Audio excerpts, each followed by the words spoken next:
another vlog. Great to have you back wherever you're from. Podcasting, Twitter, Instagram, the website, all over, wherever we're got our feelers out. We do appreciate your company today on this Wednesday midweek. Hump day, done and dusted, hats back to front. It's time to sort of get into the rest of the weekend. Now, this morning I had the pleasure of shooting out to the Maryborough aerodrome, which is where they do radio-controlled planes and equipment. Pretty cool. It's an area where I'm allowed to fly my drone as well, so I hadn't flown it for a couple of weeks, so it was good to get out and have a bit of a play with that and just sort of refresh my brain again, check out a bit of stuff. I wanted to try out the 1000 ND filter. I hadn't really used that, so that was good, because I noticed me Free World 2000 ND just didn't clip in right, so I've got to do some suss that out and see what's wrong there. Might be just on a flex in the steel. But it was a good little chance to shoot out, and wow, amazing. Some of the really nice guys that were super accommodating, all were really friendly and showed me their planes. Neighbour here took me down. He's got a heap of model planes in, and that was pretty cool. And there was one massive plane there. One of the gentlemen down there had this half-scale biplane, and it was absolutely insane. I think it was called a Bulldog. Yellow, black, he'd had to put it together. The box was apparently huge that had come in that he had to build it from. And it was pretty cool. Just someone that uses a drone, I guess more so for my photography and film side, to go back to my childhood when radio controlled planes were like pretty cool but notoriously out of control and losing and crashing and all that sort of fun stuff. It's still sort of going on. There's still a lot of people that are still doing that, and to the excess. Literally, like wings were this thick on this biplane. Crazy setup. 2 secs. Very, very cool. Yeah, I'm pretty sure he said it was a half scale, had a 170cc engine in it to run it. He had it up and he was doing barrel rolls and loop-to-loops with it. It was his first flight, but the gentleman is a bit of a guru at flying these fixed-wing aircraft, and it looked sensational, and then come down for a perfect landing. It was very, very cool to see. Something, and I've seen the sort of jet planes and stuff. I've seen a couple in Perth where dudes were just hooking along with these jet planes, obviously unrestricted and probably a little bit dodgily in a park. And they're sort of yay big, like big suckers, and you think, oh, that's big, but this thing was massive. To see someone spend the time and effort and obviously a lot of money for a passion and a hobby that they really, really love. It's just really, really cool, and just all friendly, not like who you, go away. Yeah, come and check it out, this is what we're doing, blah, blah, blah. Showed us all the stuff. A couple of the bigger planes had electric starts. There was a few there with batteries. Hearing that 2-stroke with the old methanol fuel into was a bit of a, I guess, took me back to, again, take me back to my youth, so that was pretty cool. And just great to see that they're still doing it, and they all go down. It's a great community. They have a lot of fun together. They talk shit and talk smack on each other's planes, which I thought was pretty hilarious. And yeah, it was had a really good morning. Beautiful day. The clouds had rolled in this afternoon, so probably not the best this afternoon, but they were down there for a couple of hours. They all take their sort of, like, I guess, smoko with them, a cup of tea, the tables and benches, and they all share information with each other. It's a very close community that's really supportive of each other, which is, I guess, in hobbies, it's tricky to find. You know, in photography, it's very much the same that I've found. It's very rare that I've asked guys or ladies a question about photography that you don't really get an answer for. Sometimes you get a little bit, you do get some snobbier ones, I guess. But in general, photography community is very much similar. I've got some good friends in Mark Holtz, who does the vintage lenses. He's always been really super helpful. And the boys in video over in Ingaff, over in England, I definitely want to catch up with those boys and have a beer with both of them one day when COVID finishes. So, look, great day, great to see a different side of things.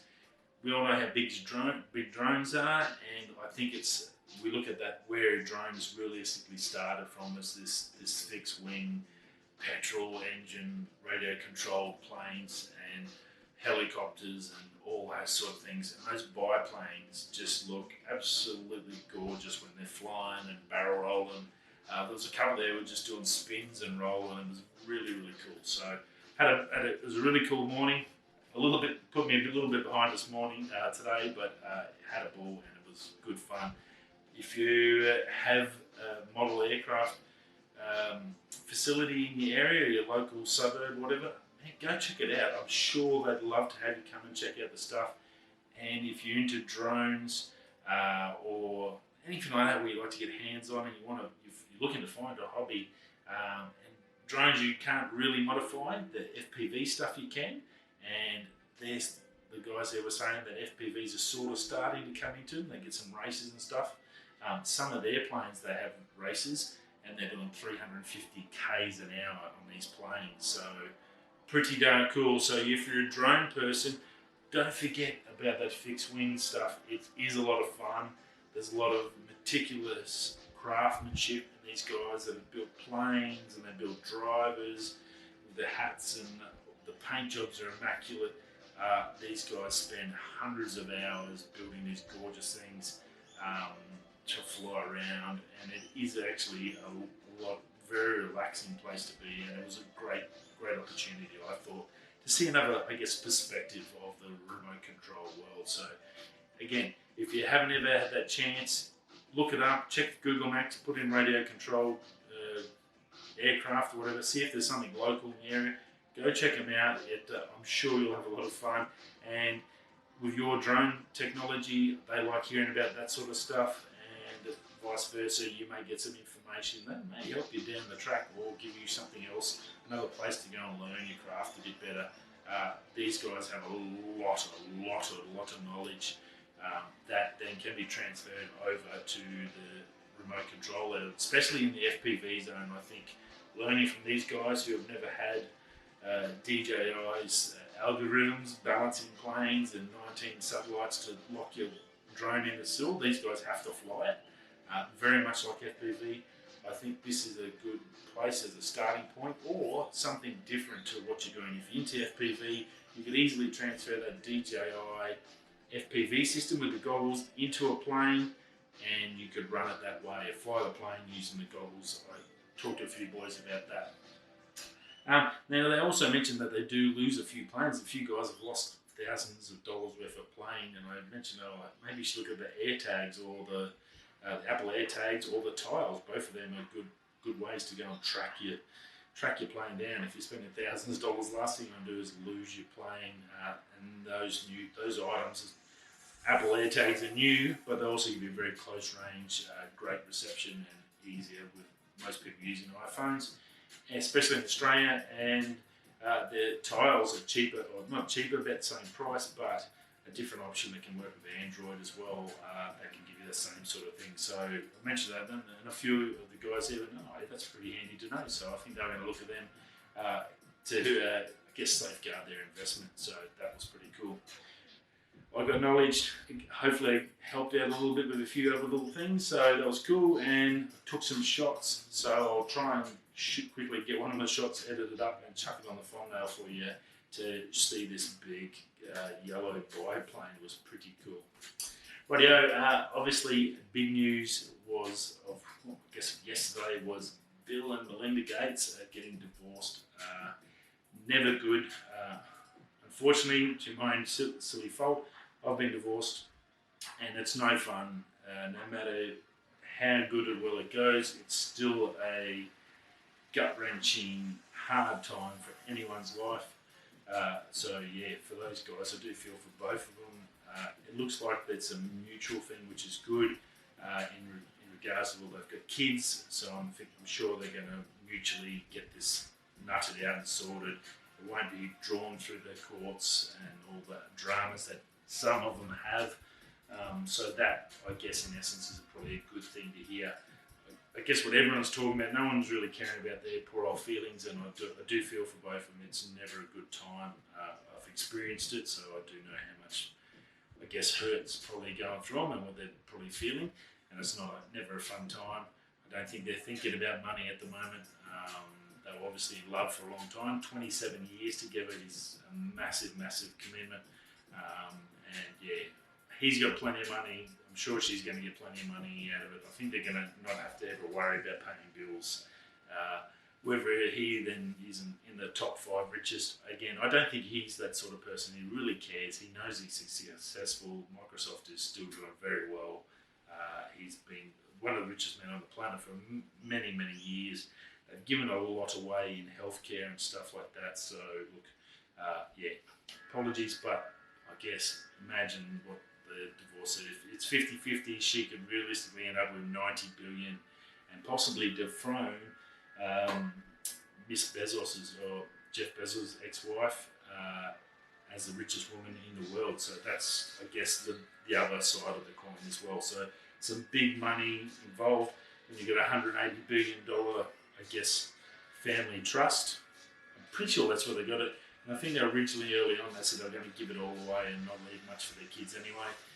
So they've said they're going to continue on the trust with their foundation, which does a lot of health stuff in Africa with viruses and sickness. So that's fantastic. Great to see them being very mature and getting it done. So yeah, big news though, all across the world. Now, last year I jumped into, and for you guys that do listen, if you're listening now, so he's pointing my hands because you're only listening. But for last year, I decided to jump into the deep end and go in the RodeCast 2020 competition. Basically, set up a podcast. We've been going now. I think we've had nearly over 2,000 plays, which is just amazing. I do appreciate everyone that does listen. We've got about 6 or 7 regulars that listen. Now it's in every country. A lot of these guys are from the States. There's a lot of guys from Europe as well, and a lot from Australia. I do appreciate you all. Thank you very much. Well, that's starting again. So if you've ever thought about it, from my point of view, through Anchor was super easy. I don't have to pay anything to set it all up. I think it splits it out to 7 different podcast apps or companies. I just do my daily show and I just take it from a video and then transfer it into a podcast so you can listen. So that's why I try to be as descriptive as much as I can when I am talking. I don't want to just put pictures and stuff. Try to convey that message as much as possible. Now, so the RodeCast started, it's the 5th today, as of today, and you've got till June the 23rd to get it in. It's a 1 to 2 minute podcast, so you can try and make it exciting, put your big ideas, what you want to do with the podcast. If you've ever thought about making a podcast, it cannot be simpler. You need a laptop. You can literally, for $150, buy one of those Rode USB A microphones, plug it in inside of your computer, and you can actually just record straight to Anchor. If you want, you can record it straight in there. They'll set it all up and do it. Put a thumbnail up, or give yourself a logo or a picture, and do your thing. Put a bit of as I do, just put the information that I sort of got written down for my daily things and put it across. Doesn't have to be daily, can be weekly, can be monthly, whatever you want to do. This is a great way to jump in, get a chance to win some fantastic prizes from Rode. They do their annual RodeCast. They also do their video one every year. So pretty exciting. Good luck. If you are going to enter, go for it. It's great. Rode are a fantastic Australian company, so it's always good to see them helping out and spreading their good fortune around the world. It's a lot of fun. It's exciting. It gives you something, I guess, to push and have a crack through. Get your family and friends to vote for you. There's ones there. The more votes you get, the more chance you get of winning. There's some great prizes. But I think it's a good opportunity to push yourself into actually going and doing something. So go check out rode.com.au. You'll be able to get all the details, what you need to do. You'll get a starter's kit to tell you what you have to do, what's got to be in there at the start of each podcast for this 1 to 2 minutes, and then where you've got to upload it to, all the information. So that starts today. You've got till June 23rd to get your entry in. So you get a fair bit of time. Don't rush. The sooner you get in, the sooner you get people voting for you, and good luck to everyone. I had a ball out of it last year, and I've got this lovely community that I deal with every day. And I do thank you for that support. It's been a fun little ride. Something different for me, something I never thought about doing. I did do a bit of radio with baseball in Darwin when I was many years ago. But yeah, I think podcasting actually offers a lot. I guess from watching Joe Rogan, I sort of got really into the podcasting and how actually beneficial and good and creative it can be. So, want some ideas? There's plenty of podcasts to go check out. People like Hamish and Andy. Joe Rogan is the best on the planet. Pretty hard to beat that. There's plenty of others that you could get inspiration off and see how they do it to give you some ideas on how to do yours. So, RodeCast 2021, good luck. Now, Apple, I better get my notes for this one. Over on Unbox Therapy, big one today. They somehow got hold of what is possibly basically just about a finalised version of the iPhone 13 Max. They're saying it's not far off being ready to rock and roll for Apple. So huge difference in this one. The main body pretty much stays the same, but the lenses are grown exponentially. So we're looking at from the iPhone 12 Pro Max, they were 14.10 mils up to 16.9 millimeters for the 13 Pro Max in this mock-up that they got sent. So pretty darn cool. That's a 20% increase in lens size. Very huge. The ultra wide is going to go from a 5-piece f2.4, which is okay, but not really. It was never good in low light, and I found that a lot. To a 6-piece f.18. Now I think the standard and the zoom are 1.6 aperture, so 1.8 going to be fantastic for low light. Be able to go wide as well, get that low light, especially for me as a landscape photographer, doing those morning videos when I'm doing the sunrises and doing the hiking. I like to go wide angle if I can, to try and capture it all in. It gives it a little bit more of a more fun feel, I think. f1.8 is definitely going to make a difference, so that's pretty cool. The notch is going to lose weight, well, not lose weight, but lose thickness. Basically, they've moved the earpiece for your volume or for the phone. It's going right up to the top of the phone. That allows them to shrink it down a bit, so pretty cool. That's going to go from 34.62 mils down to 26.1 mils. So, well, what's that about? 8 mils difference, nearly a centimetre difference. So that's a fair chunk on that notch. So still there, but a lot smaller. It probably really not going to make a difference to us that have used the notch since iPhone 10. I don't even notice the difference now. Even when I'm watching a movie or anything on a plane, I think you really switch off. There's very rare that there's much information on those far sides of the screen that you have to be watching. Oh, sorry, there's a guy getting killed over in that corner. When you think, oh, there's a car race and the car's not here, but you missed the first second. So it's very rare there's stuff right here in the corner. So I think realistically, it's probably not too much of a muchness for me, but some people find it, they just can't handle it. I don't know why, but it's going to be smaller for you, so it should be pretty cool. Now that's a 30% decrease in size too for that. So as I said, the rest of the body is going to stay the same, but if you go check out Unbox Therapy, Lou and the crew, they've got the mock-up there. I've got a photo from their Twitter there to check, so you can check it out. But there you go, check out the full unboxing of that and the full story on that. So at least it's not 100% confirmed, but it's, from what they're saying, is where they've got this mock-up, it's pretty darn close to where they're at. And they're saying that we might even get an earlier event for the phone, so I doubt they'll be earlier. I think we'll just get the proper August. We'll probably get that September on time date, like we should get every year, now that their, I guess, facilities are back up and running full steam. Now, some other rumours that we might see a new DJI Mini 3 this year. Now that the 2S is out, the FPV's out, we have talked about the Mavic Pro 3 coming out later this year, but there's also talk of another Mini. There's a company called Hobson Drones, which is a Chinese company that makes sub 250 gram drone, very similar to the Mini. Lots of competition. I think it's got a follow me in it, follow me mode in it, but obviously DJI has the market with the quality and the software and everything else is pretty much spot the dog. But they're feeling a bit of the pressure, so we may be getting one of them. They did talk about possibly August, September. We're getting a new one, not that November release that we got last year with the Mini 2. Big things they're talking about. Obviously, they want to do that tracking, which would be fantastic. To do that, they need sensors. So hopefully, we get sensors at the front and the sides, so we can do full, pretty much a full tracking and a bit more better obstacle avoidance. That would be cool. Very, very excited about that. Other than that, I don't think there's too much else you have to change it. It does a fantastic job. I love it.